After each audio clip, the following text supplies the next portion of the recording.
Bueno, queridos patitos, vamos con una historia de hace no mucho tiempo, en donde se hablaba específicamente de que Alemania recupera una pintura robada por un soldado estadounidense durante la Segunda Guerra Mundial. Aquí tenemos también, evidentemente, la memoria acerca de Los Simpson, aquella serie magnífica que tal vez por su longevidad extrema ha llevado a que muchas cosas de lo que sucede sí, lo predijeron los Simpson, incluyendo esa tontina con Abuelo Simpson, con el Montgomery Barnes y con el resto de la unidad haciendo aquella tontina en donde metieron esos ricos cuadros que supuestamente los habían robado aquellos alemanes. Y quien roba a un ladrón tiene 100 años de perdón, o eso decían algunos. Tenemos también aquella película con Josh Clooney y Matt Damon de hace no muchos años que hablaba de aquellos recuperadores de estas obras robadas. En una mina de sal del norte de Alemania encontraron algunas obras en el final de la guerra y está incluida en esa película. En Canning Hall, en la mansión, la Minor, M-A-N-O-R, de estilo británico de la Edad Media, tenemos ese espacio donde el señor Goering, Germán Goering, mariscal del aire, mm, guardó, aparte de vinos, en la bodega, con una estupenda y maravillosa bodega de vinos, había rapiñado por toda Europa un montón de cuadros de obras de arte para su enriquecimiento personal,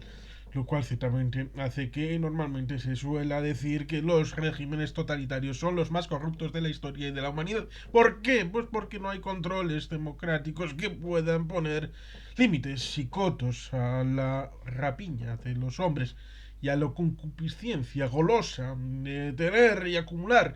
tal vez como vemos incluso en una novela. Bueno, novela no es porque primero es una obra de teatro y después una película con el señor abuelo, bueno, es el padre del personaje protagonista, que es la película de los años 60, la interpreta el señor Paul Newman, que es el gato sobre el tejado, la gata sobre el tejado de zinc caliente.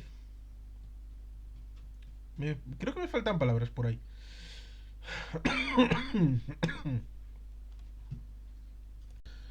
Pero todo el mundo sabe que en la plantación, en la parte de abajo, tiene, curiosamente, dice que fueron de viaje el abuelo y la abuela a Europa y compraron un montón de cachivaches, casi como si fuera un parque temático en donde se va y se compra cosas como cuando uno va a Disneylandia o a otros parques del mismo tipo. Lo cual ciertamente engarza con esa idea de que los soldados estadounidenses que llegaron en el año 44 al continente europeo a través de Normandía, pues vieron la posibilidad tal vez de, oye, y esto está en una casa privada, bueno, nadie se enterará, ni hacer suministros privados como vemos en los violentos de Kelly respecto a algunos que,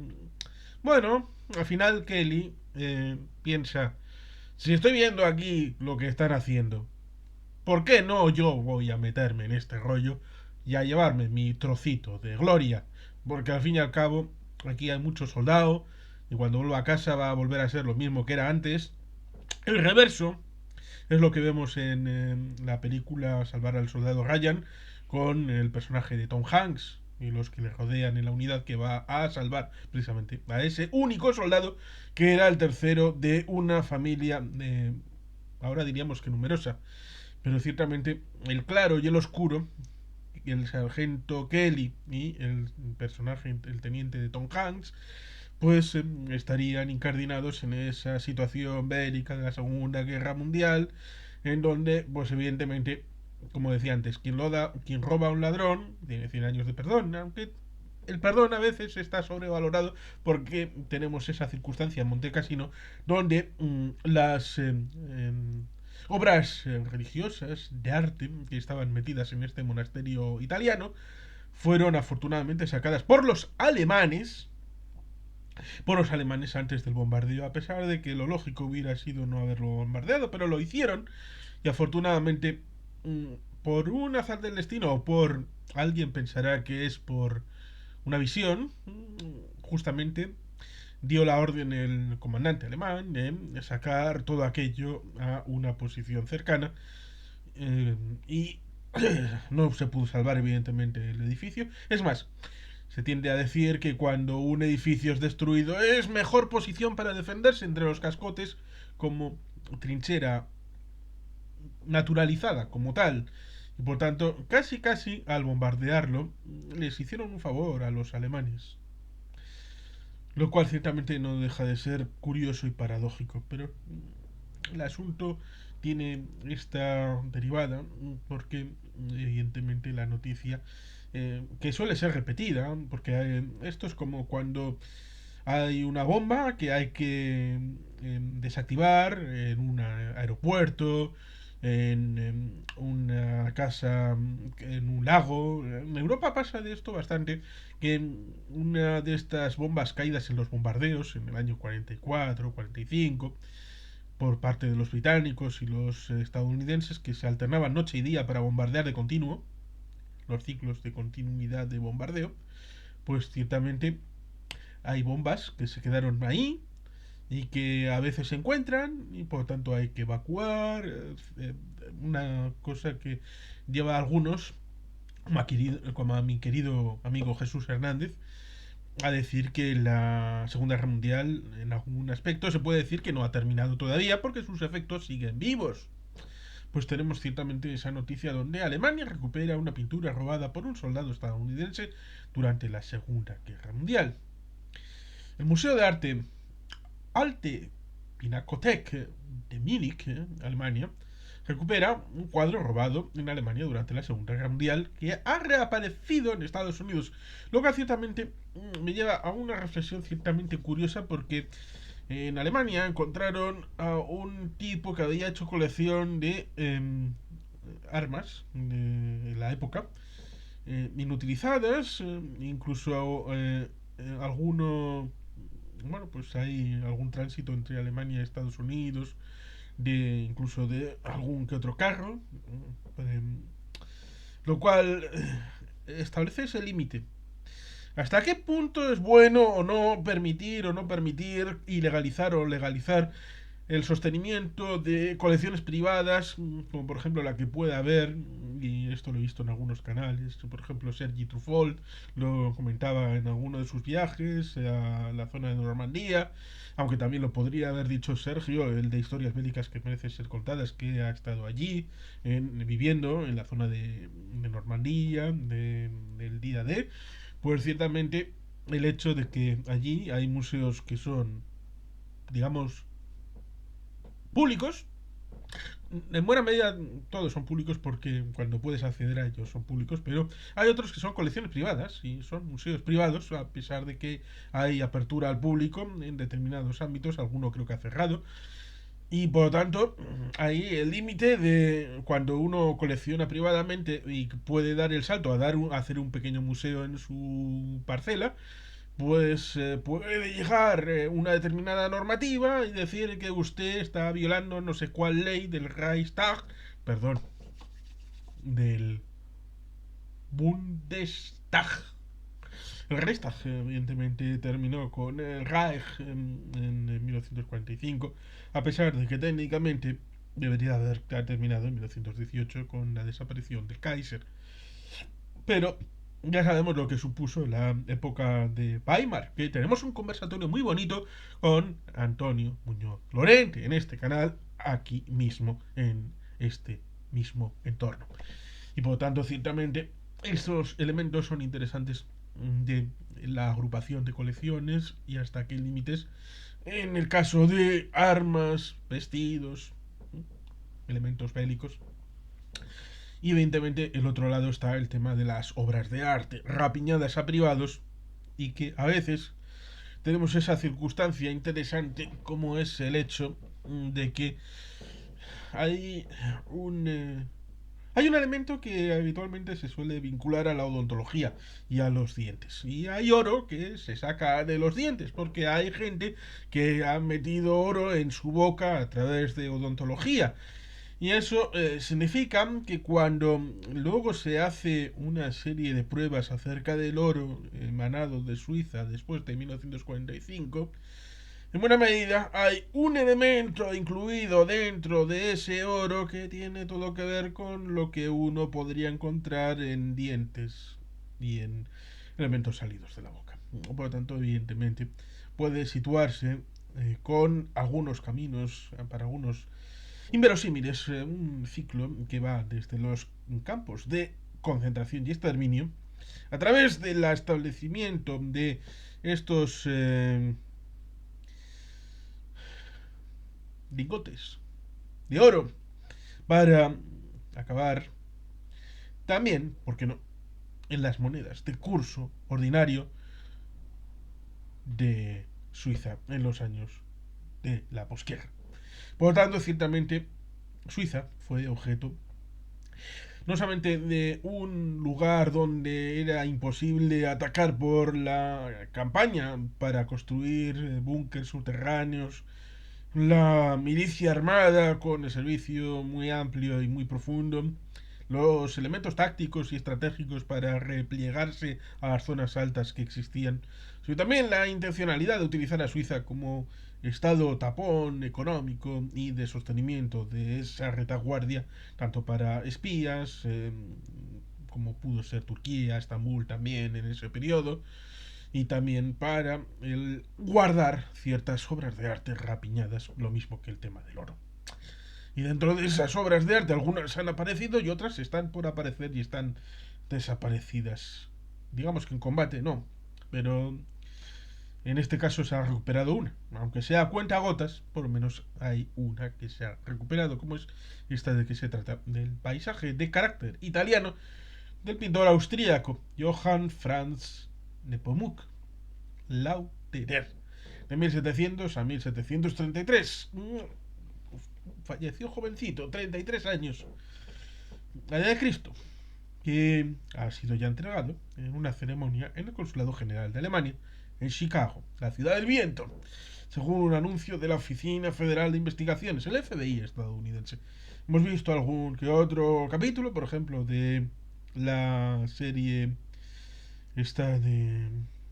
Inmortal, del Forense, que tiene solamente una temporada, 21 capítulos. Forever, que él es inmortal del siglo XVIII inglés y el que le acompaña en la tienda de antigüedades es alguien que ha pasado por el Holocausto, lo cual, curiosamente, como dijimos en el conversatorio sobre los inmortales, Highlander, entronca Highlander con esta serie, Forever, teniendo un curioso elemento en común con esta historia respecto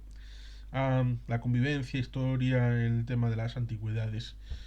Y que ciertamente en el ámbito de la Segunda Guerra Mundial el tema italiano con Austria tiene que ver con el año 34, el tema luego del Anschluss, todo aquel asunto entre Mussolini. Es interesante investigarlo porque puede dar parte para ver, por ejemplo, el frente de Stresa del 35, una historia poco conocida, lo mismo que cuando el señor Rommel estuvo en el frente italiano en la Primera Guerra Mundial, lo cual el amigo Rubén Millamor lo dice en alguno de sus vídeos en su canal Eurasia 1945, que recomiendo también ver, eurasia1945.com, un bonito canal de web en donde se explican muchos elementos bélicos, sobre todo de la Segunda Guerra Mundial. Como este asunto que aparecerá seguramente en algún momento, tal vez, o tal vez no, pero hay otros parecidos, como el asunto de que el cuadro, que desapareció de los fondos del museo, de ese museo, durante la Segunda Guerra Mundial, reapareció hace unos años cerca de Chicago, entre las pertenencias de los descendientes de un soldado estadounidense. Es interesante porque, por ejemplo, en la última película de Indiana Jones, la cuarta, bueno, para algunos es la quinta, pero bueno, sí puede ser la quinta si contamos como la cuarta, la de Tintín, que es una Indiana Jones mucho mejor que esa cosa que hicieron de la calavera de cristal. Pues en esta película del Dial del Destino, Tenemos en la primera parte, en los primeros 30 minutos, un tren que va cargado de obras de estas.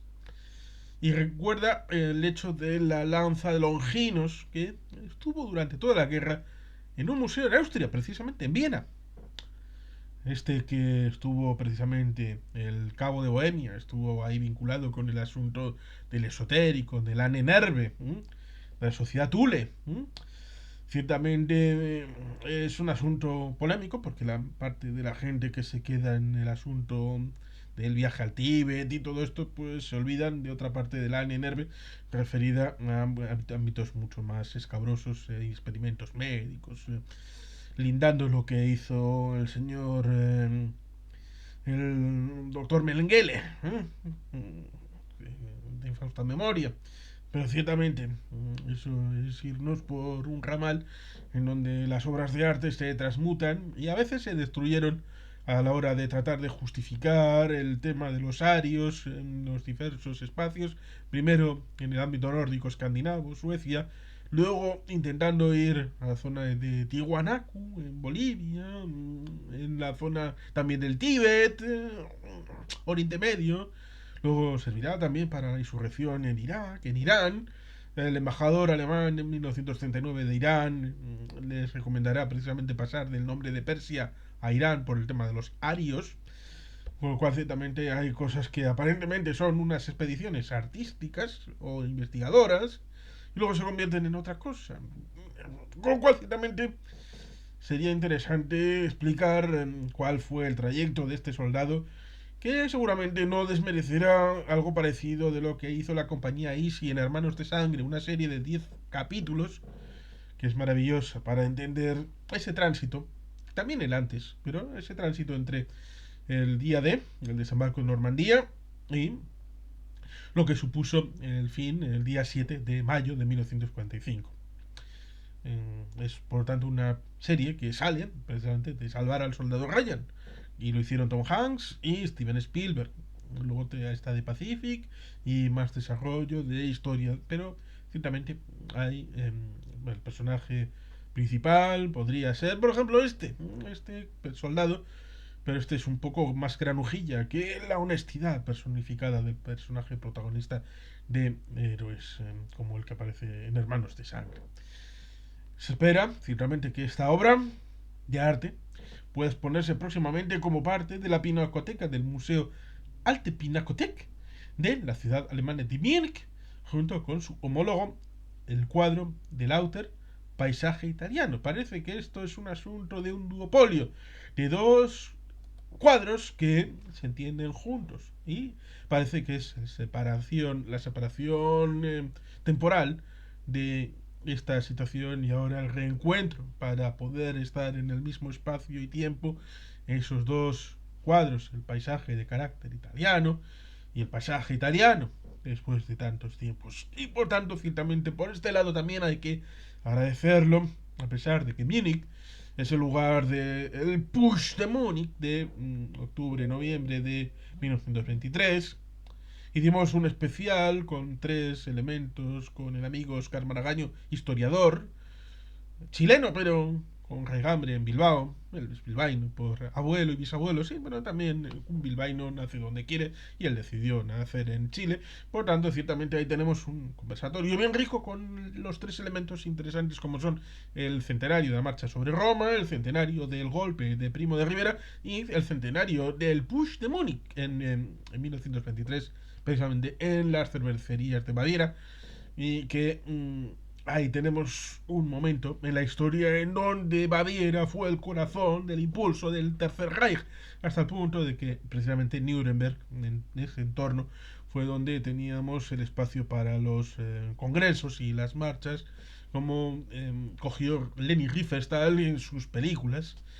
una magnífica cineasta, no hay que quitarle el mérito, pero un poco como David Ward Griffith en Intolerancia y el nacimiento de una nación, haciendo unas películas bastante